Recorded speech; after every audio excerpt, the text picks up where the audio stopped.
And now for something a little bit different. We're delighted to bring you a Christmas poem on the very topic of workplace automation, written by my favourite co-host, Hugo Britt. Now, for those of you who love Dr. Seuss as much as I do, you might remember the Grinch who tried to steal Christmas from the Who's in the town of Whoville. So let's let a little bit of Christmas magic in. Every Who down in Whoville liked working a lot, until one day the boss met a clever robot. It was sleek and terrific, with shining chrome knees, and could do the work of 15 FTEs. The boss called upon her executive team and said with a grin that was grinchy and mean, "We'll buy 10 of these robots. That's 150 Who's off the payroll. Won't that be thrifty?" The head of HR gave a horrified gasp. "But the timing," he said. "It's a bit much to ask your Who's to take a redundancy now. It's Christmas next week and there'll be a huge row." The boss's brow wrinkled, her face set in a leer. "All right," said she, "here's another idea. We'll bring the bots in, my decision is set, but we won't dump the Who's for a little while yet. They can work side by side for 2 weeks or more, and come New Year's Day, they're right out the door." The very next day, when the Who's came to work, they marched through the door and then stopped with a jerk, for sitting there, gleaming, daunting and massive, at the end of 10 desks was a robot, impassive. And then when the Who's all cried out, "What's the deal?" they were shocked when the robots replied with this spiel. "We're your new metal workmates. We're starting today. We're cognitive, clever and can dance a ballet.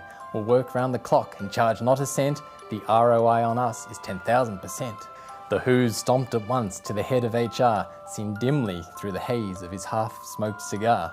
"What's with the robots? Workmates indeed. You're going to replace us. They work twice our speed."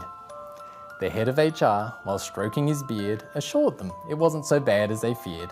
"They're just here to assist. Fear not for your jobs. Robots are the future. Stop being such snobs. You're quite safe for now, so help them on board, and we'll have another discussion moving forward." 2 weeks passed quite quickly.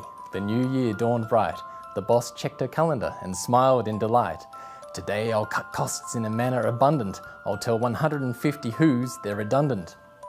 She leapt to the lift and pressed second floor, preparing to show all non-robots the door. But when she arrived, she received a surprise at the hustle and bustle before her two eyes. The head of the Who's leapt straight to his feet and said, "Thanks for the robots, they're totally neat. We worried they would steal all our careers, but now it turns out these were unfounded fears. We no longer need to do tactical chores, mind-numbing spreadsheets and other such bores. These robots are handling all of those tasks. Now we have time to be strategic at last." The head of HR stepped forward then. "It's true. These robots are great, but your humans are too. They're thinking new thoughts. They're stepping outside the box we created with the tactical side.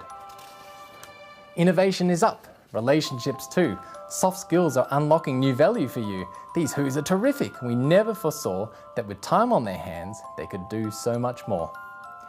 The boss raised her voice to address the whole throng. She shouted aloud, "It turns out I was wrong. I thought that these bots would make you inessential. Instead, they've unlocked your hidden potential. So just let me wish you a most festive season, secure in your jobs and having new reason to be joyful about this happy Yuletide. Humans and robots at work, side by side." Oh, thanks, Hugo. That was fantastic, and certainly a great way to tell a story. But now we're about to go